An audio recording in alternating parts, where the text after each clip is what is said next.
ესტაფეტა. სპორტული ток-შოუ საზოგადოებრივ რადიოში. ყოველ საღამოს 8:10 წუთზე.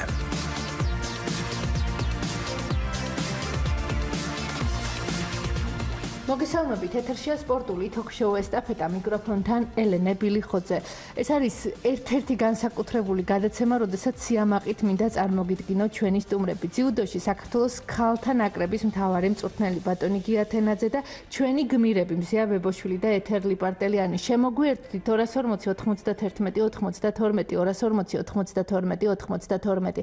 კითხვა და მოსაზრება რადიო 1.ჭ-ზე გამოგვიგზავნეთ.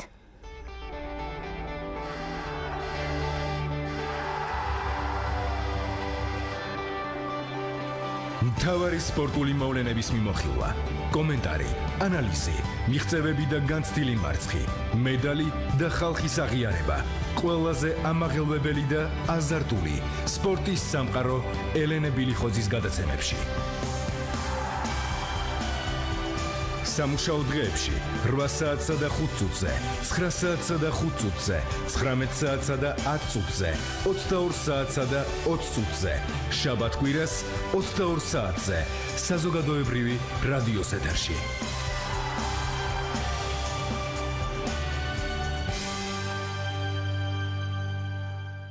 კიდევ ერთხელ მოგესალმებით, მადლობა რომ ხართ ჩვენი დღევანდელი გადაცემის სტუმრები. ბატონ გია, განსაკუთრებული მადლობა თქვენ აი ამ ემოციის და დაღლილობის მიუხედავად რომ მოიცალეთ და ხართ დღეს ჩვენთან ერთად.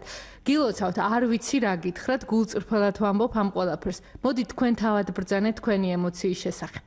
დიდი მადლობა. მე ემოციებიდან ჯერ არ გამოსვლა ვარ უზომოდ ბედნიერი მის გამო რომ ამ ბავშვებმა კიდევ ერთხელ დაადასტურეს და ამტკიცეს რომ არ არსებობს შეუძლებელი, მთავარია იყოს ნება, იყოს სურვილი და ყველაფრის შეიძლება. ანუ ამ ჩემპიონობის უკან იდო ძალიან დიდი ხანგრძლივი და ძალიან მძიმე შრომა და ეს მიხარია რომ დაუფასდათ ამ ბავშვებს და დღეს ისინი უკვე არიან ცნობილები მთელ ქვეყანაში და არა მარტო ქვეყანაში. ბატონ გია, რამდენად ელოდით რომ ფაქტურად 20 წუთის ინტერვალით ეს გოგონები შეძლებდნენ ამ საოცრების მოხდენას? როდესაც იწყებოდა გუშინდელი დღე, მოდით გულწრფელად მიპასუხეთ. თავისთავად გუშინ იყო ორი შესაძლებლობიდან, ორი ოქროს შესაძლებლობიდან 100% გავაკეთეთ, ორი ოქრო ავიღეთ ჩვენ. 59 ქვეყანა იბრძოდა ამ მედლისთვის და ეს ამას ალბათ ხმამაღლა ვერ ვიტყოდე. თუმცა გულის სიღრმეში იმ გაწეული ბავშვების მიერ გაწეული შრომის ფასი აუცილებლად იმსახურებდა ამ ორ ოქროს მედალს. მოდით მუსიკო, თავდაპირველად თქვენ ბრძანეთ, რამდენად რთული იყო ევროპის მოქმედი ჩემპიონი. აი ამ სტატუსით გამოходით გულშემატკივრის წინაშე, თუმცა ამ შეჯიბრს ჰქონდა ძალიან დიდი დატვირთვა. პირველად ფაქტურად საკუთარ გულშემატკივართან წარსდექით პირისპირ. დიახ, ეს რა თქმა უნდა ჩემთვის ძალიან დიდ პასუხისმგებლობას მოითხოვდა და მე სულ ვამბობდი იმას, რომ აქ იქნებოდა გაცილებით რთული შეხვედრების ჩატარება, ვიდრე საზღვარგარეთ, იმიტომ რომ შენ ქვეყანაში რო ჭიდაობდა, როდესაც გაცხადდებენ ევროპის მოქმედი ჩემპიონი, მეტი პასუხისმგებლობა გაქვს, იმიტომ რომ შენ ფიქრობ, რომ არ გაუცრო შენს ქვეყანას, შენს ხალხს იმედი და შენ მაქსიმალურად იბრძოლო გამარჯვებისთვის. მე მთლიანად ჩემ თავს გავუკეთე მობილიზაცია და სულ ვამბობდი, რომ მე არც ერთ შეხვედრა არ უნდა დავთმო და მე უნდა ბოლომდე ვიბრძოლო გამარჯვებისთვის, იმიტომ რომ ეს ამდენი გულშემატკივარს იმედი არ გამეცრუებინა და როგორც ბალეს შეკობდნენ, ასე ვთქვათ, მეც დამეფასებინა მათი ესე თავგაწირვა. თქვენი ერთ-ერთი გამორჩეული გულშემატკივარი იყო პაპა, რომელიც დღეს იუბილარია, მე მას მიულოცავ აქედან და ვეტყვი, რომ ესეთი წარმატებები ყოველთვის აღენიშნოს. რამდენად რთული იყო მუსიკო შენთვის და თქვენთვის, როდესაც იყვნენ შენი ოჯახის წევრები, ახლობლები ფაქტიურად და რაღაც მათ გულისცემასაც გრძნობდი. რა თქმა უნდა, რთული იყო, უფრო მეტი პასუხისმგებლობა მქონდა, მაგრამ მე მაინც ვცდილობდი, რომ არ მეფიქრა ამაზე და მაქსიმალურად მარტო შეჯიბრზე მეფიქრა და გამეკეთებინა ჩემი გასაკეთებელი, ჩემი საქმე. მე მიხარია რომ ეს გამომივიდა და დღესდღეობით ვარ ოლიმპიური ჩემპიონი და მე დავამარცხე ყველა და არავის არ გავატანე ოქროს მედალი ჩემი კუთხეში. ეთო, მოდით თქვენ ბრძანეთ თქვენი ემოციის შესახებ.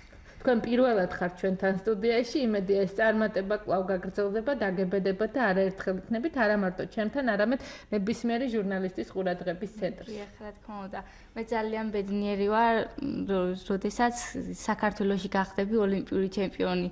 უცხოეთში რო გამხდარიყავი, უცხოეთში სულ სხვა, მაგრამ საშენ ქვეყანაში ხდები ოლიმპიური ჩემპიონი და შენი გულშემატკივარი ბალეტში ყავს, რა თქმა უნდა ძალიან დიდი სიხარულია ესა და ისა ძალიან მადლობელი ვარ გულშემატკივარის, ასევე მადლობელი ვარ ჩვენი მწვრთნელებისაც. ჩვენ ძალიან ბევრი ჩადეს, ჩვენ რო აქამდე მოვეყვანეთ და მადლობას ვუხდი ყველას. ბატონგე, იგივე ვთქვათ, რამდენიმე ხნის წინ ვინმეს რომ ეთქვა, რომ გოგონები ამ შედეგის გაკეთება შეძლებდნენ, შეიძლებოდა ეს ყველაფერი ყოფილიყო ვერ ვიტყვით მოულოდნელი, მაგრამ მაინც გადაჭარბებულ მოვლენად შეეფასებინა გულშემატკივარს. როგორ მოვიდნენ ეს გოგონები და საერთოდ როგორ მოვიდა თქვენი გუნდი დღემდე? აქ მხოლოდ მწვრთნელების მუშაობა ნამდვილად საკმარისი არ იქნებოდა, აქ იყო კომპლექსური მიდგომა.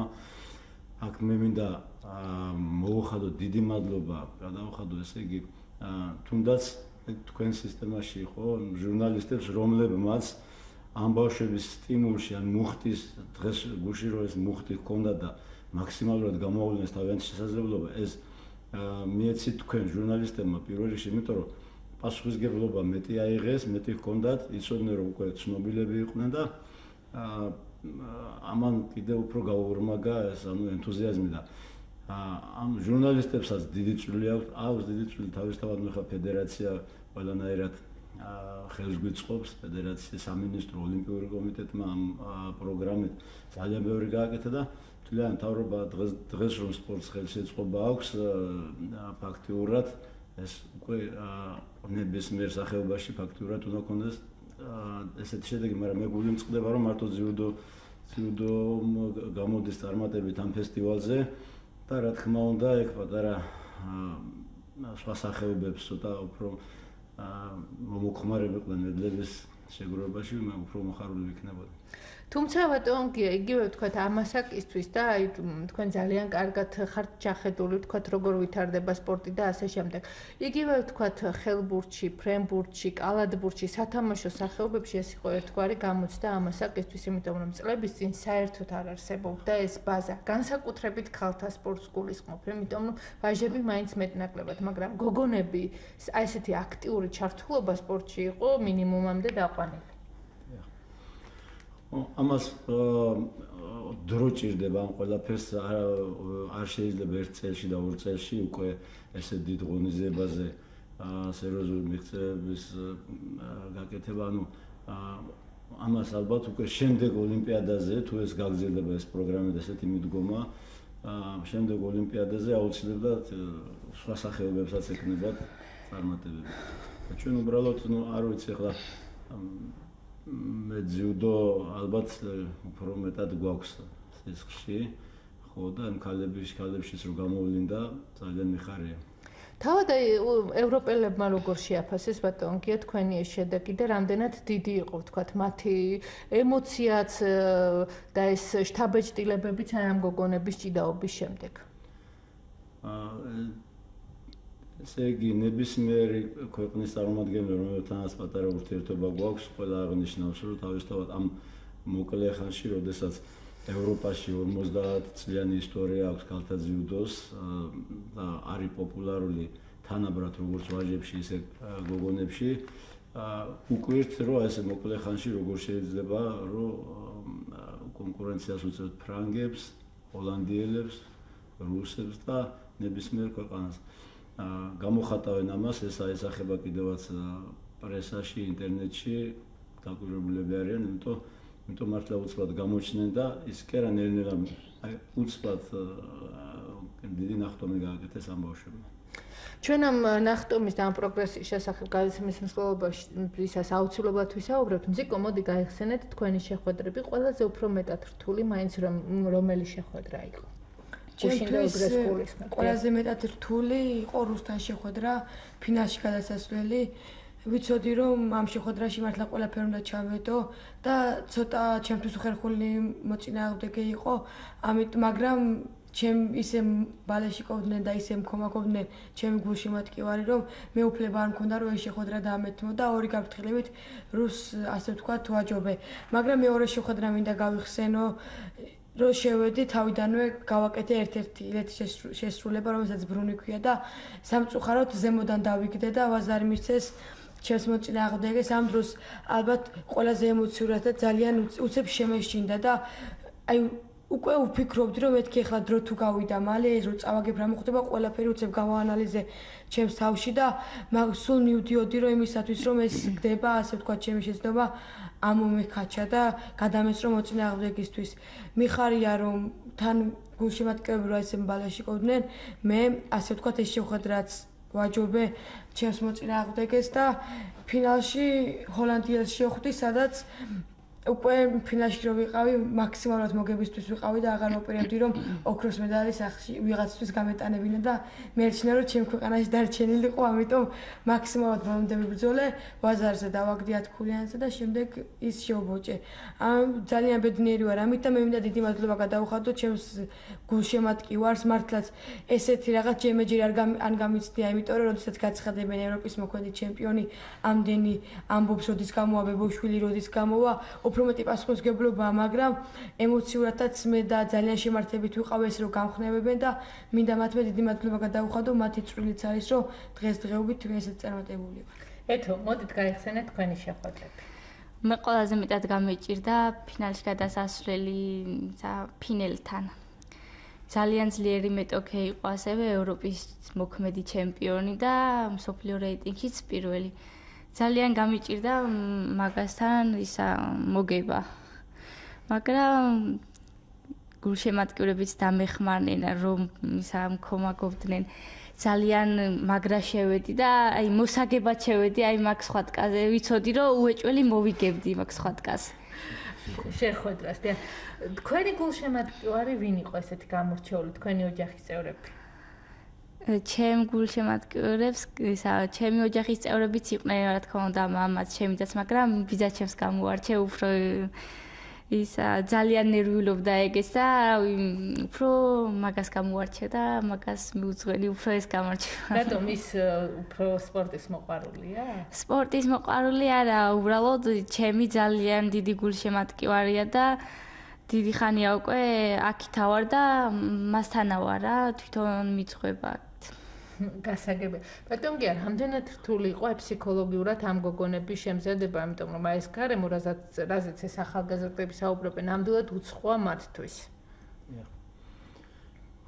ამბავშვებმა გაართვეს თავი იმ ემოციას, რასაც ქვია შენს კედლებში გამოსვლა და შენ გულშემატკივრების წინაშე წარდგომა. ესე იგი, ზოგიერთ სპორტსმენზე ეს უარყოფითად მოქმედებს.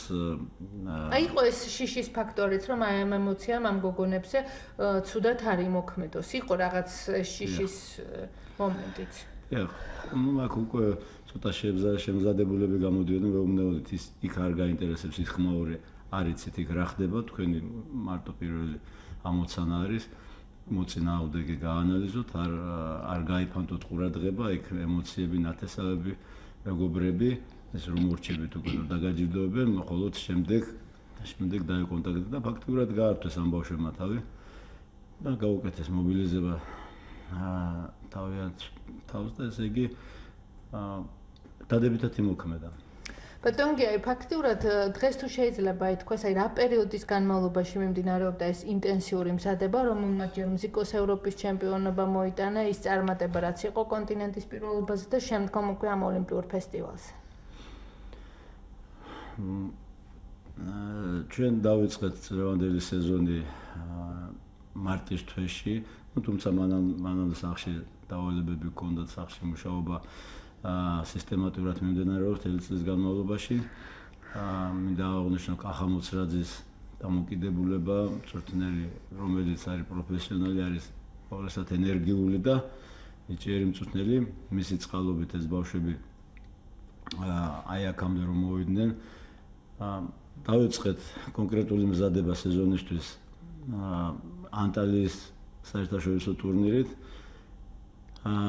თუმცა მხოლოდ ერთი медаლი ავიღეთ ანტალიის ტურნირზე, იმიტომ რომ მაინც დასაწყის ეტაპზე ვიყავით, შემდეგ იყო რუმინეთის საერთაშორისო ტურნირი, სადაც უკვე ორი ფინალი ჰქონდა და წინსვლა აშკარა იყო უკვე ევროპაზე, ევროპის ჩემპიონატზე ამ ბავშვებმა ერთი ოქროს медаლი, ერთი ბრინჯაო და დანარჩენებაც ფაქტიურად медаლთან ახლოს იყვნენ, მთელი გუნდი იყო უკვე ფაქტიურად კარგ ფორმაში. და ეხლა უკვე სულ 6 თვე გავიდა ეს რაც სეზონი დაიწყო და ვფიქრობ რომ უმაღლეს ფორმაში არიან ბავშვები. მე მინდა რომ ეს ფორმა შეინარჩუნონ სოფლიო ჩემპიონატზეც და საერთოდ წლის განმავლობაში თუ იქნება იმის საშუალება რომ ამ ბავშვებს სადღაც ერთად, იმიტომ არ გვაქვს შიდა კონკურენცია ჩვენ როგორც ვაჟებისგან განსხვავებით, ახლა ვაჟებს ყველა დარბაზში, ყველა რაიონში კონკურენცია და შეკრების გარეშეც შეუძლიათ რომ მზადება თავისუფლად განაგრძონ სახლებში და ჩვენ როდესაც შეკრება გვიმთავრდება სახლებში უშუალოდ ფაქტიურად ზოგი ბათუმში მიდის, ზოგი კახეთში და ფაქტიურად იფანტებიან და გვიწევს ახლიდან, თავიდან, ნოლიდან დაწყება. ხო და კარგი იქნება რომ წლის განმავლობაში რაღაც მობილიზებული ვიყოთ სადღაც ერთად და მე მგონი ახლა ეს ახალი აკადემია რო გადმოეცა ძიუდოს აკადემია რო გადმოეცა ფედერაციას ეს ალბათ აგვადგება იქ რომ მოუყრით თავს ამ ბავშვებს და მეტი ალბათ ეფექტი ექნება მუშაობას. ბატონო, იგივე ის ერთობლივი წვრთნის პროცესები, რომლებიც იყო დაგეგმილი თქვენს მიერ, ძალიან გამოადგათ ამ გოგონებს. ახლა წვრთნელებზე გეუბნებით, ნაკლებად ვილაპარაკებ, ეს იყო კომპლექსური თუმცა რომ არა თქვენი ეს სწორი გასვლა ბატონგია, დღეს ეს შედეგი არ იქნებოდა. თუნდაც ის ყველაფერი იყო ზუსტად იქ, სადაც უნდა ყოფილიყო. ანუ დროის სრული მობილიზაციით იქნა გამოყენებული ეს წვრთნის ეტაპები. თავისთავად ახლა მე როგორც აღნიშნე, კახა მოცრაძის ის ახალგაზრდული ენერგია და ეს შემართება, ახლა ჩემი გამოცდილება იმ ჩემი სპორტული კარიერიდან მოყოლებული მე სამწნელო მოღვაწეობიდან და ეს ერთობლივად უკვე რაღაც ერთმანეთს ვავსებთ და ფაქტიურად იმიტოც არის რომ მოკლე ხანში ესეთი შედეგი რა და ეს იმიტომ კიდე შედეგი არა მარტო ამ ბავშვებისთვის არის კარგი, მე სამომავლოდ ახლა ეს მასიურობისთვის რამდენი მიბაძავს ახლა ამ ბავშვებს და ეს ხდება თქვენი მეშვეობით და კიდევ ერთხელ მინდა მოგიხადოთ მადლობა მე ახლა გვარებს არ ვიტყვი კონკრეტულ გვარებს იცი თქვენ ეს ჩვენი მოვალეობაა დიახ ბატონო ვინც ხართ ამაში ჩართული გულით და ვინც აი ჩვენ გვერდში დგეხარ და ერთად ვაკეთებთ ამ საქმეს.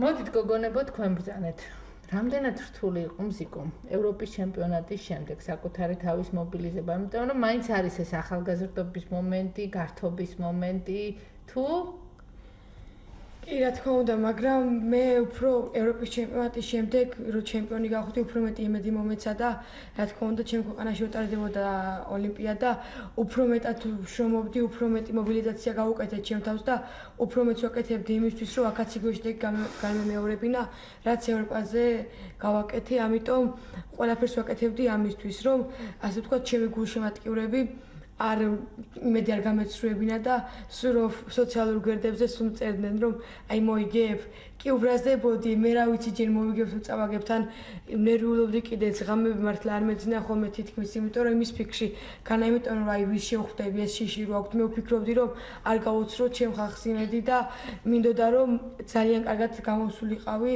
ჩემ ქვეყანაში და ჩემი უკედლებში და კიდე მინდა რომ მართლა დიდი მადლობა გადავუხადოთ ჩემს მწვრთნელებს კახაბერ მოცრაძეს და გიათინაძეს ალბათ ეს ადამიანები რო არა ჩვენ აქამდე ვერც მოვიდოდით და ვერც გავაკეთებდით ამდენს მართლა ბოლომდე ყველაფერი ჩადეს იმაში რომ ჩვენ დღეს ესეთი წარმატებულები ყოფილიყავით ყველა თითქმის აი როგორც საკუთარი შვილები ისე გვიულიდნენ გაეთ რომ გამოსულიყავით მოკლე მკლავიანი საღამოს აი გზემკლავიანი ჩაიცვიადი არ გაციუდე აი რაღაცას აი ნაყინი არ შეჭამო რაღაც ყველაფერი ეს ყველაფერი პატარ-პატარა ნიუანსები ბოლოს ესეთ რაღაცაში დაგვეხმარა და ჩვენ დღესდღეობით ესეთი კარგი შედეგი გვაქვს მე მინდა ეს გამარჯვება მიულოცო მთლიანად ქალთა ძიუდოს ფედერაციას იმიტომ რომ ჩვენი მე და ეთოს წარმატება ალბათ მთლიანი გოგოების და ჩვენი გუნდის წარმატება ის ბავშვები არა ჩვენ ალბათ არ ვიქნებოდით ახლა ესეთი წარმატებულები, იმიტომ რომ მაქსიმალურად ბოლომდე იხარჯებოდნენ, ჩვენს გვერდით იდგნენ, გვამხნევებდნენ და აი მინდა ვთქვა რომ მაგალითად ნინო მგელაძე, ბათუმელები ჩამოვიდნენ ბავშვები,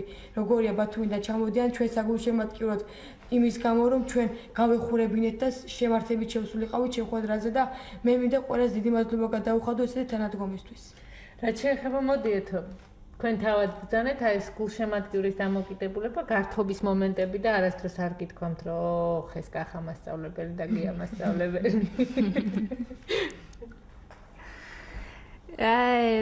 რა თქმა უნდა, ზოგჯერ გვითქვამს ხოლმე, რომ გართობა მოგდომებია ხოლმე და არ გაუშვათ ხოლმე და მართალიც იყვნენ, იმიტომ შეიძლება გარეთ რომ გავეშვით ხოლმე, ციოდა ხოლმე გარეთ ან გავციებული იყავით და არ გაუშვათ ხოლმე გარეთ ვიყავით ხოლმე სახში გული კი დაგვწყდა, მაგრამ ეხა ისა ძალიან მადლობელი ვარ მაგათი, აი ეხლა ვხვდებით რომ ჩვენთვის ისედაც კარგი უნდათ, მაგრამ ეხლა ვხვდებით რომ უფრო კარგი და კარგი უნდათ ჩვენთვის.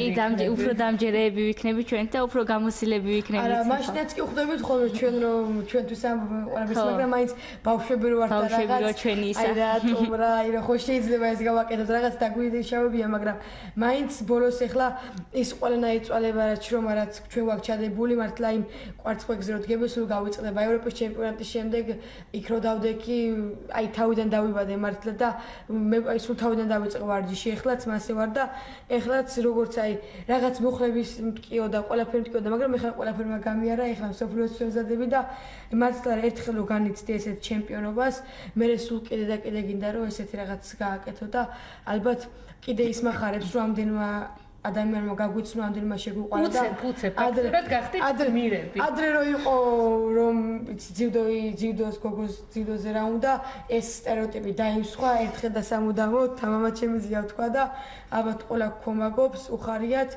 და საკმაოდ სანახაობრივი გახდა ჩვენი ასე ვთქვათ გოგოების შეხვედრები, იმიტომ რომ ჩვენ გვეუბნებიან და ჩვენ ვწენ როგორ მებრძოლები ვართ, თუ როგორ ბრძოლობთ და არაფრით არ ჩამოვარდებით ჩვენს ქართველ ბიჭებს. თან დაკავშირებით ძალიან თვითონ საცნელ პროცესის მართლა ესეთი შრომა არის საჭირო, რომ ხანდახან ჩვენს გვეცოდებიან ეს ბავშვები, როგორია დავუშვათ პაკურიან შეკრებაზე და კოხტაგორაზე დაუნიშნა დროში უნდა აივდნენ სირბილით ამ სიმაღლეზე და მაგრამ რა ხდება იცით აი კი ბევრი სკეპტიკოსი ამბობს რატო ხა ქალები და ძიუდო და ქალები ჭიდავენ ხო ესე იგი მამაობები ხშირად მეუბნებიან რომ ეს რა ვიცი რა რაღაც უხსნი რომ ეხლა ამათი ტოლი ბავშვები რა ზოგიერთი ხო მე ყველაზე არ მაქვს ზოგიერთი შეიძლება ეს ღამის კლუბებში სიგარეტის ბოლში გახვეულები და იმ გართობაში და იმაში და დაღამე ხო ეს ბავშვები კი დამდენ შრომას ხარჯავენ ყოველდღიურად ხო მე მგონია რომ უფრო კაი საქმეს აკეთებენ ვიდრე ესე ფუქსავატურად დახარჯონ დრო. რა თქმა უნდა და ბატონ კი ალბათ ეს თითეული თქვენგანისთვის მწვრთნელებს გულისხმობ არის უდიდესი პასუხისმგებლობაც, იმიტომ რომ თავდაპირველად რაღაც ეტაპზე არაერთხელ გვისაუბრია კი მშობლების აი ფაქტორის და მენტალობის დამსხრევად საკმაოდ რთული იყო. შეიძლება ძალიან ბევრი ნიჭიერი სწორედ აი მშობლების და ამ რაღაც სხვადასხვა ფაქტორისა გამო დაიკარგა და დღეს არ არის ისეთი წარმატებული როგორიც უნდა იყოს.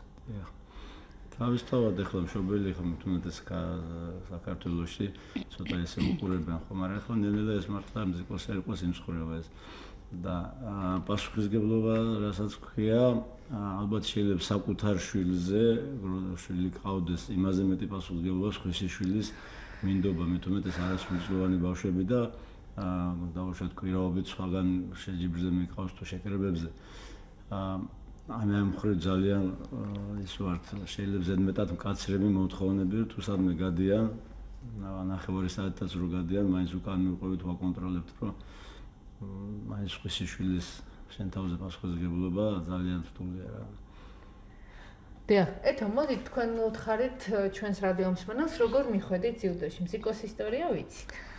მე ძალიან პატარა ვიყავი ძიუდოში, რომ მივედი 7 წლის ვიყავი ლენტეხში ცხოვრობდი. ეხლა კიდე 15 წლის ხარ ლენტეხში ცხოვრობდი. ჩემთან ახლოს დარბაზი იყო და ძალიან მომწონდა, მან მარტო ბიჭები ვარჯიშობდნენ. მან ჩემი პირველი ლევან ტილიანი რომ მივედი მათ ბიჭები მათ დაიწყეს ძიუდო, მითხრა შემოდიო და პირველად არ დავთანხმდი, მეთქი ჯერ არ მინდა მეთქი და მე რამოდენიმე დღის მერე მივედი მეთქი შემოვალ მეთქი და შევედი დავიწყე ძიუდო ვარჯიშობდი ვარ რამოდენიმე ხანი, მაგრამ დედა წინააღმდეგი იყო ამისი. მამა კიდე ესპანეთში იყო და მამა უნდოდა რომ მამას ყოფილიყავი მან ცოტა ხანი ვიარე მან და მე დედაჩემმა გამომიყვანა ძიუდოდან, მაგრამ არ დაუჯერე და ისევ შევედი მან. თან ჩემი მწვრთნელის ლევან მასწავლებელიც მეუბნებოდა შემოდი იყავი და არ დაუჯერო დედა შენსო ბევრ წარმატებებს მიაღწეო შენო და ვარჯიშობდი. ხო და აღონდა არ ვიცოდით რომ ქალთა ძიუდო იყო. ვარჯიშობდი ბიჭებთან, 3 წელი ბიჭებთან ერთად ვიყავი და ბიჭებთან ერთად ჭიდაობდი ხოლმე შეჯიბრებს. უგებდი ხოლმე ბიჭებს. შემდეგ რო გავიგეთ. როგორი იყო თქვენი მეგობრების დამოკიდებულება, იმიტომ რომ ლენტეხი მაინც განსაკუთრებული კუთხე, ტრადიციული კუთხე და იქ როგორ აღიქვაოდნენ ამ ყველაფერს. ჰქონდათ ეს პროტესტი, რომ რა უნდა გოგოს ძიუდოზე? რავი ზოგს კი უთქვიათ დიდ ხალხს რა უნდა გოგოს ძიუდოზე, მაგრამ არ უჯერებდი ხოლმე. რაც შეეხება მეგობრებს, ძალიან კარგი მეგობრები მყავდა, ანუ ძმაკაცები მყავდა, იმიტომ გოგოები მან დაარიყვნენ. მეც ბიჭად ვითვლებოდი მაგათარ რომ ვიყავი ხოლმე. ცუდ სიტყვებს არ იძახდეთ შეერთან, იმიტომ აი დასავით ყავდი რა თქმა უნდა მაგათთან და აი ძალიან პატივცემით მექცეოდნენ და მადლობა მინდა გადაუხადო ჩემს ისა რა ქვია დარბაზელებს აი მაგათთან გავიზარდე პირველად და შემდეგ კიდე წამოვედი თბილისში 10 წლის ვიყავი. ბიძაჩემა წამომიყვანა აქ თბილისში მე არ მინდოდა რა თქმა უნდა წამოსვლა, იმიტომ დედმამა მან მყავს. იქ იყვნენ სვანეთში რა თქმა უნდა და პატარა დამყავდა კიდე 1 წლის იყო და არ მინდოდა მაგის დატოვება და ცოტა ხანი ვიარე აქ ვარჯიშზე. 1 წელი ვიარე აქ და შემდეგ მეთქი არ მინდა აქ, მეთქი წამიყვანეთ, მეთქი სვანეთში დედმამა მენატრება მეთქი და ჩემი პატარა და მეთქი და წავედი ცოტა ხანი წავედი და ცოტა არ იყოს, რავი, ბიძაჩემს კი ჩემთვის კარგი უნდოდა, მაგრამ მე პატარა რო ვიყავი, ეს ძალიან ცუდად აღვიქვი და შეიძლება ბიძაჩემი შემძულებოდა მაგიტომ, იმიტომ მშობლებს მომაშორა და აი მან წამომიყვანა, მაგრამ ეხლა ძალიან მადლობელი ვარ, რომ აქ წამომიყვანა და აქ ავარ. ანუ ძიუდოს მონატრებამ ჩამოგიყვანათ ისევ თბილისში თუ? კი, ძიუდოს გამო ჩამოვედი თბილისში აქ. მოკლედ ლენტეხში მოვიკითხავ ყველას და ვეტყვი რომ კიდევ ერთი ესეთი ჩემპიონი გაგვიზარდო ნიპოონ და გამოგიგზავნო. ბზიკო დღეს ეს პირველი გულშემატკივარი აი ვინც გუშინდელი წარმატების შემდეგ მოვიდა თქვენთან და გითხრა რომ ყოჩახ შენ ჩემი იმედი გაამართლე ვინ იყო? პირველი გულშემატკივარი საერთოდ რო გამოვიდი შეხვედრა და გია მასწავლებელი იყო. გია მასწავლებელი თავისთავად. შემდეგ კახა მასწავლებელი რა თქმა უნდა. კი ბატონო. მე რა ვიცი, ალბათ შენი და იყო, მოდი ჩემი და რომელმაც დამეხმარა იმ დღესაც, ასე ვთქვათ, იდგა მე გამახურა განმაწყო იმისთვის, რომ მოსაგებად რომ შევსულიყავი და მართლა ყველა დამემარცხებინა. და წინა დღეს როდესაც ნატალია ყიფშიძე ჭიდაობდა, მე მინდა მივულოთ მასაც ეს გამარჯვება. მესამე ადგილი იყო და ეს ჩვენთვის დიდი წარმატება იყო და ჩვენ მაგან დიდი სტიმული მოგვცა იმისთვის, რომ მეორე დღეს ჩვენს კარგი შედეგები გვეჩვენებინა. აი მე როდესაც ნატალია გამოდიოდა და ჩვენ ვიყავით და გულშემატკივრობდით და ესეთი ხმები მესმოდა, მეთქი ეს მართლა აქ ხდება, ეს საქართველოში ვარ და ვამბობთ რომ მეთქი ხვალეს თუ ესე იყვირეს ლიპოს მეუბნები რომ მეთქი ალბათ აი ესე დავუჭერ და გავგლიჯავ ხალხს მეთქი. აი მართლა ესე ვუთხარი და მეორე დილა რო გათენდა ისეთი ენერგიაზე ვიყავი.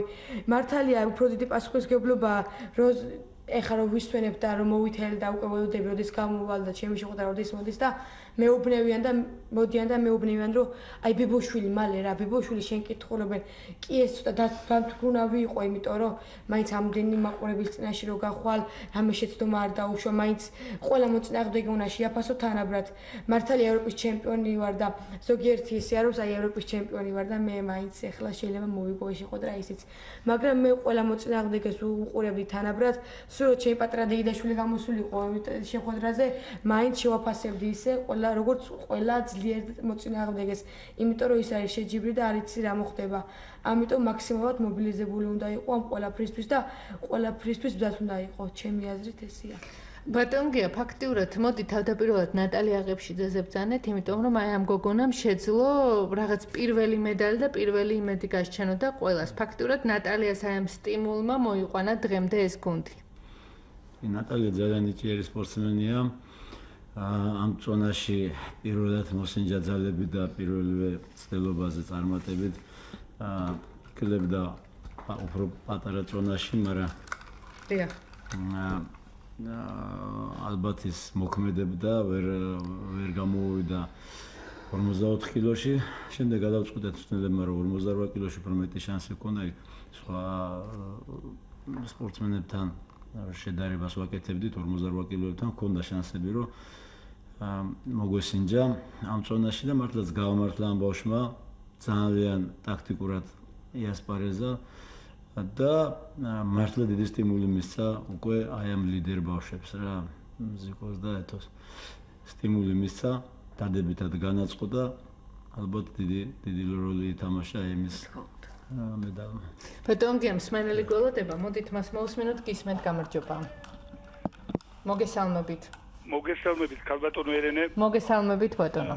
მოგესალმებით ბატონოგია, მივესალმებით ჩვენ საამაყო გოგონებს, ულოცავ ამ წარმატებას, უსურვებს შემდგომ წარმატებებს და დიდი მადლობა, რა თქმა უნდა, იმ დიდი ემოციისთვის, რაც მოგვიტანეს ჩვენ ქართველ ერს.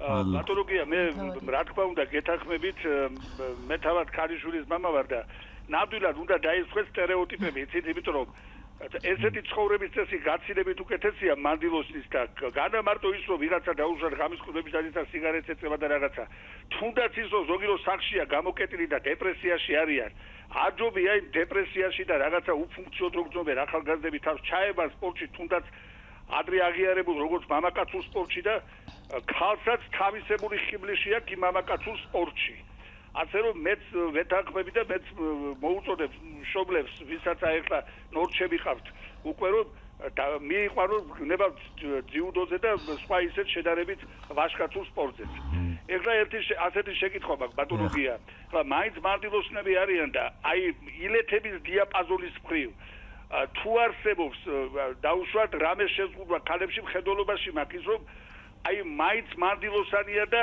აი ის ილეთი რაც მოსულა მამაკაცებში აი ქალში შეიძლება მიუღებელი იყოს რაღაც მიზეზების გამო აი ესეთი რამ თუ არსებობს და მე ვიდრე ბატონიგია გიპასუხებთ მინდა გითხრათ რომ თქვენ ხართ ჩვენი ერთგული გულშემატკივარი მთელი ამ ფესტივალის განმავლობაში ძალიან აქტიურად გულშემატკივრობდით ჩვენს სპორტსმენებს ათლეტებს და ფაქტურად ჩართული იყავით ბატონ გოჩა აი ამ პერიპეტიებში და მე მინდა გადმოგცეთ საჩუქრად თბილისი 2015-ის ჩანთა სადაც არის უამრავი სუვენირი და ეს სუვენირები თქვენს ოჯახში დაიდებს ბინას და ეს იქნება ერთგვარი სიმბოლო რომ ჩვენი დედაქალაქი აი ამ მნიშვნელოვანი შეჯიბრის მასპინძელი იყო. დიდი მადლობა ამ გულშემატკივრობისთვის. ძალიან დიდი მადლობა ქალბატონო ელენე და მე არაერთხელ აგვინიშნავს რომ თქვენი გადაცემა ეს არის ერთგვარი ლექტორიუმი.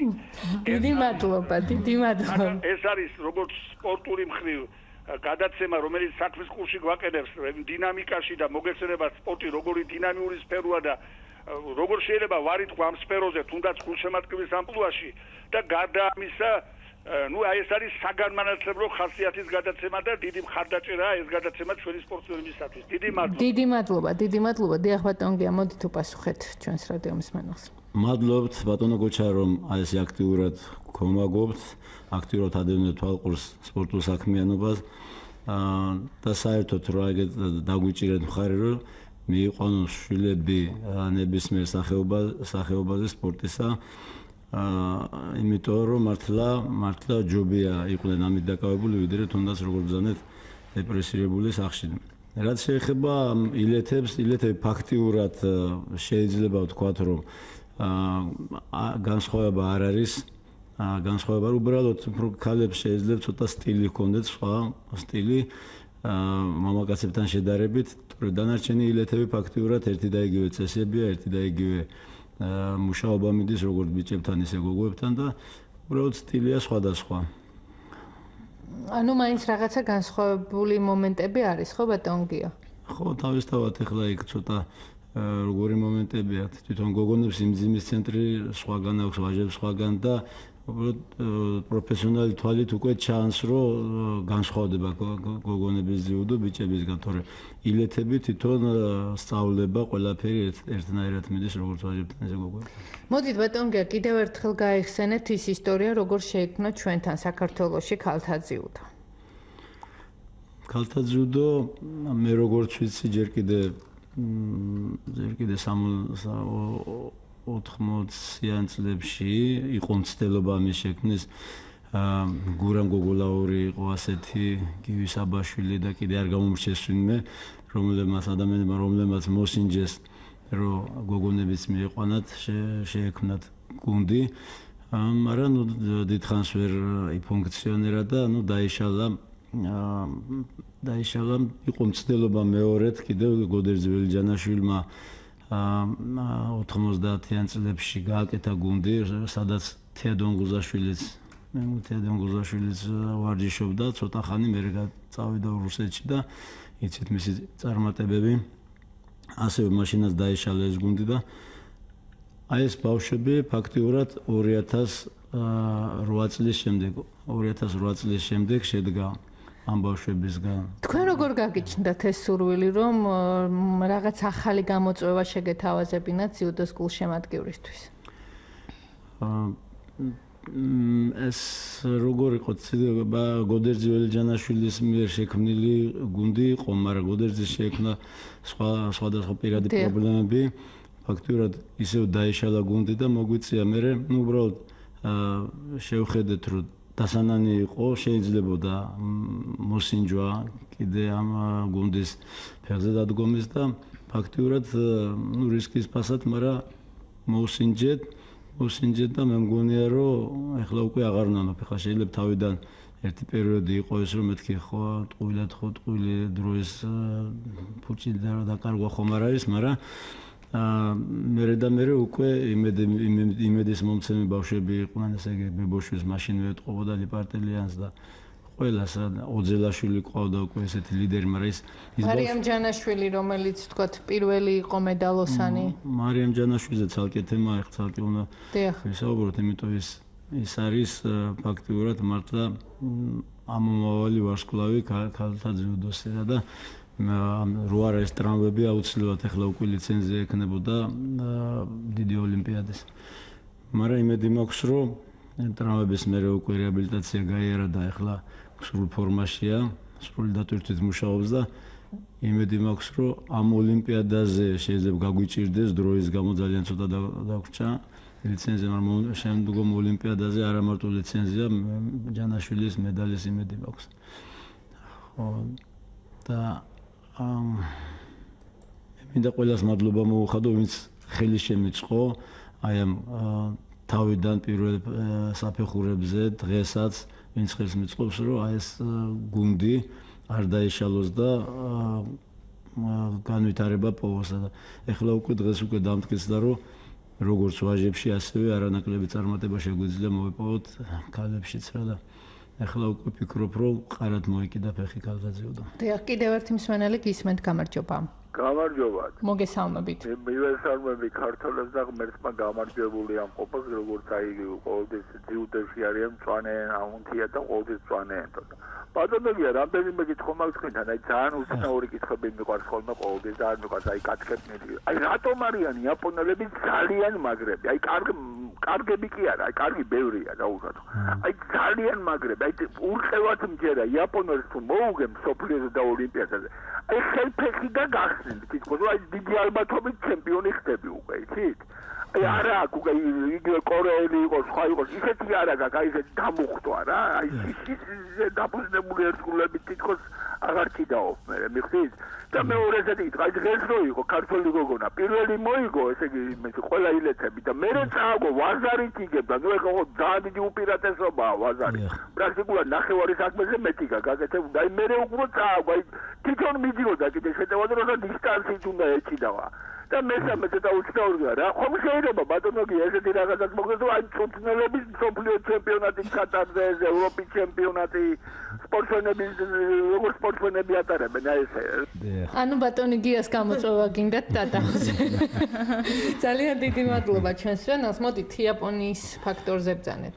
ეხლა იაპონია ფაქტიურად იმათ აყვანილი ყავთ ეს ნაციონალური სახეობა მოგეხსენება და ისეთ რანგში ყავთ სკოლის პროგრამაში, როგორც ფიზკულტურის გაკვეთილია ჩვენთან, იაპონიაში არის ძიუდოს გაკვეთილები, ყველა სკოლაში სავალდებულო სასწავლებელია.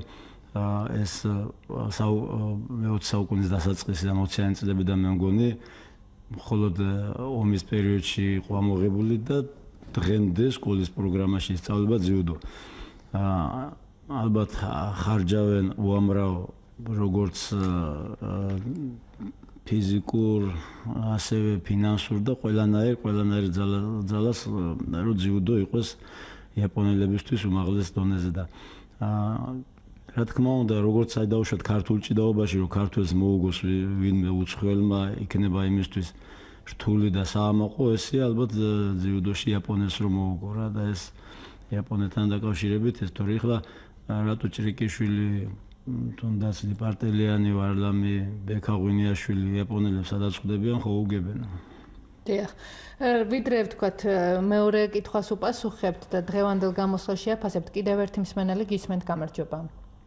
გამარჯობა ქალბატონო ელენე. მოგესალმებით ბატონო გია. მივესალმებით ჩვენ საამაყო გოგონებს, ოქროს გოგონებს. გუშინ რო გავიგე რომ ოქრო მიიღო ამ ორმა გოგომ ძალიან ისე გამიხარდა რომ გავიგეთ და ოჯახის წევრებს ვეუბნები რომ უკვე 3 ოქრო გვაქვს მეთქი.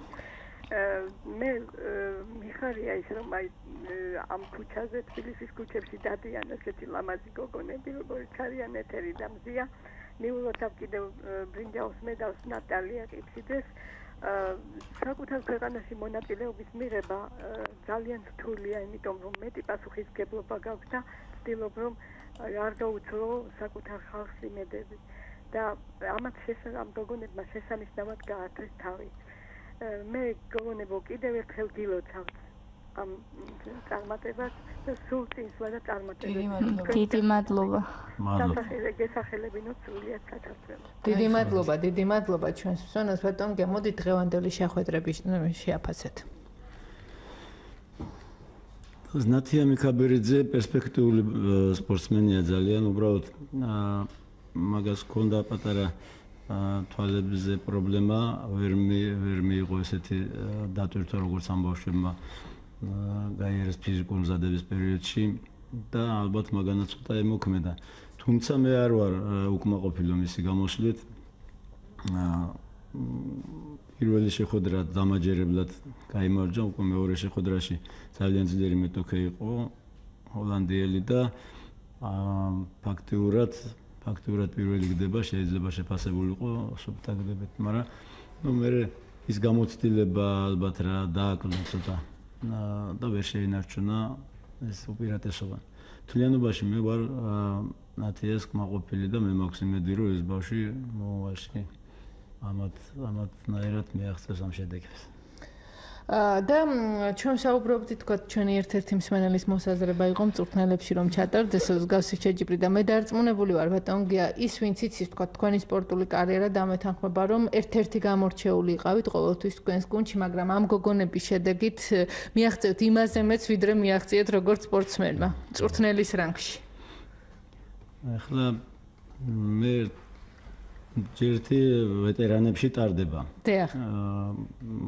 50 წლის ზემოთ, 50 ყოველ 5 წლის ინტერვალით, ანუ 50 წლიანებში 55-60 წელს ტარდება ვეტერანებს შორის. ეს მწვრთნელების როგორც მსმენელმა გითხრა, მწვრთნელები აქ როგორი ესაა, მე მაგალითად ძიუდოს მწვრთნელებთან დაკავშირებით, არა ვიტყვი რომ ძალიან ბევრი გვაქვს ჯერ კიდევ სამუშაო. არის სერიოზული ალბათ ისეთი ჩავარდნები მწვრთნელებთან დაკავშირებით, რომელიც მუშაობას მოითხოვს. მე ხა გორში მაგალითად მეტნაკლებად უკეთესად არის ამ ხრივ მე გორში თუ შეიძლება ორი სიტყვით ვიტყვი. გურამ პაპიტაშვილი ვეტერანი მწვრთნელი რომელიც ერთ-ერთი დამფუძნებელია ძიუდოში საქართველოში. ამჟამადაც ფაქტიურად მრჩეველია ჩვენი მრჩეველი როგორ აი ბაძავთ ის როგორ გააკეთებდა დაუშვათ ამ თუ მომენტში და ყავს ძალიან ნიჭიერი მწვრთნელები როგორც არის ანზორ თენაძე, ნიკო ბიბილაშვილი, ყავს ქართოს პავლეაშვილი და ბევრი. ხო, მაგრამ მთლიანობაში საქართველოში იმდენი პოტენციალი, იმდენი მოვარჯიშია, რომ გვჭირდება უფრო მეტი მწვრთნელი კვალიფიცირებული. ეხლა ბატონ დათო ქეხიშვილმა გააკეთა პროგრამა, მწვრთნელთა გადამზადების პროგრამა, რომელიც უნგრეთის სპორტის აკადემიის პროგრამით ხორციელდება და უკვე რამოდენიმე მწვრთნელმა მგონი 10 მწვრთნელმა უკვე ფაქტიურად პირველი ეტაპი გაიარა, ორი ეტაპიანი მზადება და ეს გაგრძელდება სისტემატურად, ალბათ ძალიან ბევრი მწვრთნელი დატრენინგდება, ძალიან ბევრი მწვრთნელი აიმაღლებს კვალიფიკაციას და ეს მე უკვე შემდგომ აისახება უკვე ჩვენ ძიუდოს განვითარებას. ბატონგია, მინდა თავად აი მასპინძლის ფაქტორი შეაფასოთ. ფაქტურად ჩვენი ქვეყანა მსგავსი რანგის შეჯიბრს პირველად მასპინძლობს. კიდევ ერთხელ და არაერთხელ მithkoms მადლობა ყველას, ვინც ეს შეჯიბრი ჩვენამდე მოიტანა. მადლობა საორგანიზაციო კომიტეტის თითოეულ წევრს, ბატონ ალეკო ახვლედიანის ხელმძღვანელობით, რომ ეს ყველაფერი შედგა. თქვენ თავად რამდენად წარმოიდგენდით, რომ აი ესეთი პომპეზური იქნებოდა ეს ყველაფერი, ესეთი მუხტი იქნებოდა და თავად ევროპელებსაც ესეთი განცდა ექნებოდათ თბილისი 2015-ის მიმართ? ფაქტიურად ძალიან ლამაზად აი ამ ასაკის ფესტივალისთვის, ახლა დიდი ოლიმპიადისთვის, რა თქმა უნდა, ეს ორგანიზება არ იქნებოდა საკმარისი, მაგრამ აი ამ რანგის შეჯიბრისთვის ძალიან ლამაზი ოლიმპიადა გამოგვივიდა, მე ასე ვიტყვი. ეხლა ხარვეზები თავისთავად იყო, ეს ხარვეზები, ყოველთვის არის ხოლმე მსგავსი რანგის შეჯიბრებებზე. დიდ ოლიმპიადებზე არის და მსგავსი რანგის შეჯიბრი უკვე დიახ. და ეხლა ვინც ხვდებიან უცხოელები, ძალიან მოწონთ ოლიმპიური სოფლიოც მოწონთ. და აღნიშნავენ რა, ესე იგი, ფაქტურად სხვა ოლიმპიადა თუნდაც წინა ოლიმპიადასთან შედარებით, რომელიც ჰოლანდიაში ჩატარდა, ჰოლანდია ესეთი განვითარებული ქვეყანა და უამრავი კი არა, ამის ნახევარი არ გამოვიდათ და ხარვეზები იყო ძალიან უამრავი. ეხლა მე მგონია რომ მაინც ჩვენ ქვეყანამ გაართვა თავი და რაც მთავარია იმ ადამიანებმა რომლებმაც ჯერ კიდევ არ იცოდნენ სად არის საქართველო იმ კატეგორიამ თუნდაც სპორტის მოყვარულები და გადაშალეს ალბათ ის რა ქვია რუკა ეს და მონახე სად არის სად ჩატარდეს და უფრო პოპულარული და ცნობადი გახდა ჩვენი ქვეყანა. დიახ, გოგონებო, ფაქტურად დასვენების დრო არც გააქვთ, მიდიხართ მსოფლიოს ჩემპიონატზე, მოდით მზიკო ტრადიციას არ უღალატოთ და მორიგი დაპირება ჩვენს გულშემატკივარს. რა თქმა უნდა, ეხლა მივგზავრებით 2 დღეში მსოფლიოს ჩემპიონატზე, მე ძალიან არ მინდა თქვა ეხლა წინასწარ, მაგრამ კარგ ფორმაში ვარ. ამჟამად და ვეცდები რომ კიდევ და კიდევ გავხდე მსოფლიო ჩემპიონით და ვასახელო ჩემი ქვეყანა. მე ამისთვის ყველაფერს გავაკეთებ და მაქსიმალურად უფრო მეც მოვინდომებ იმისთვის რომ მსოფლიო ჩემპიონატის ტიტულიც მოვიპოვო. და დარწმუნებული ვარ მსოფლიოს ჩემპიონატის შემდეგ კვლავ იქნები ჩვენი სტუდიის რა თქმა უნდა. მოდიეთ თქვენი დაპირების შესახებ ძალიან. ფაქტურად ვაჟებში ლიპარტელიანები ყოველთვის გამორჩეულები იყვნენ. თუ კი გავიხსენებთ სოსოს ფაქტორს, ის იყო პირველი ქართველი, ვინც შეძლო ოლიმპიურ თამაშებზე მედლის მოპოვება, ვარლამ ლიპარტელიანი ხომ ჩვენი იმედია და მოკლედ გოგონას გაგვეჩნდა ეთოს სახით, რომელიც გაასამებს და დარწმუნებული ვარ, რომ დიდ შედეგს მოიპოვებს. მადლობად. წინასწარ არ მიყვარს თქმა, მაგრამ მინდა რომ სოფლიოზე კარგი შედეგი გავაკეთო, მინდა რომ მოვიგო და ყველაფერს ჩავდება მისთვის ვეცდები რომ ისა კარგი შედეგით და მედლით დავბრუნდე. არა მარტო მედლით, მინდა რომ პირველი ადგილით დავბრუნდე და ამისთვის ყველაფერს გავაკეთებ. ყველაფერს ჩავდება მისთვის რომ საქართველო ვასახელო და მედლით ჩამოვიდე. მარტო საქართველოში და სოფიაში კი არა, ეხლა სარაჯეოში, ბოსნიაში წავაშვილოთ საქართველოს სიმნი. კი, რა თქმა უნდა. ბატონგია, მოდით სრულდება ჩვენი გადაცემა და იმ შემადგენლობის შესახებ ძანეთ, ვინც გამოვა მსოფლიოს ჩემპიონატზე. ამ გოგონებთან ერთად კიდევ ვინ იქნება? ესე იგი, ამ გოგონებთან ჩვენ ევროპის პირველობაზე და მსოფლიოს პირველობაზე უფლება გქონდა რომ და გამოგვეყვანა 2000 წელში დაბადებული ბავშვები და ამ ოლიმპიურ ფესტივალზე არ გქონდა უფლება. არა და ეხლა ყავს ჩვენ მარიამ ჭანტურია და სომხიშვილი, რომლებიც 2000 წელში არიან დაბადებულები და იმათაც შეეძლოთ აქ რომ წარმატებითი ასპარეზოთ. დაემატებიან ეს ორი ბავშვი ამ დღევანდელ შემადგენლობას და დაემატება კიდე ასევე ნინო მგელაძე, რომელიც ისევე ერთ-ერთი ლიდერია.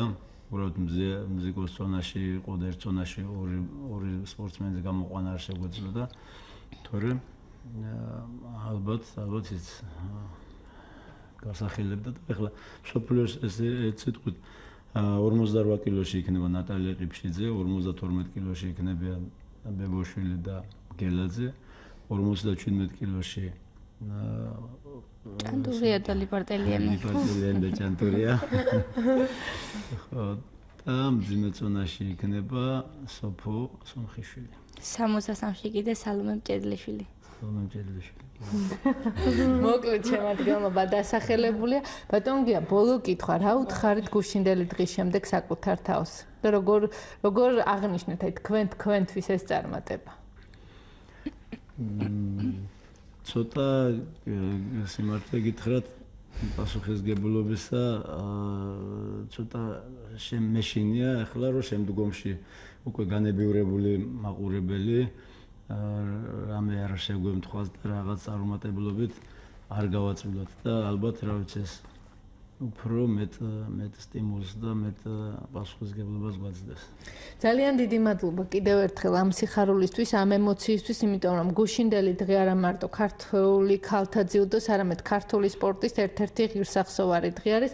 მადლობა გოგონებო კიდევ ერთხელ თქვენს მშობლებს, თქვენს მწვრთნელებს, ყველა იმ ადამიანს, ვისაც თქვენი გულშემატკივარი ეთქვა და მადლობა ბატონ გია, ყოველთვის ვამბობ, რომ ხართ ერთ-ერთი გამორჩეული მწვრთნელი, რესპონდენტი, რომელიც ყოველთვის უანგარო ცდილობს, რომ იყოს ჩვენთან ერთად და დიდი მადლობა კიდევ ერთხელ ამ ერთგულებისთვის. მადლობა გოგონებო, მორიგი წარმატების იმედად გემშვიდობებით. მე 22 საათსა და 20 წუთზე უკვე დღის სპორტის ახალ ამბებს წარმოგიდგენთ.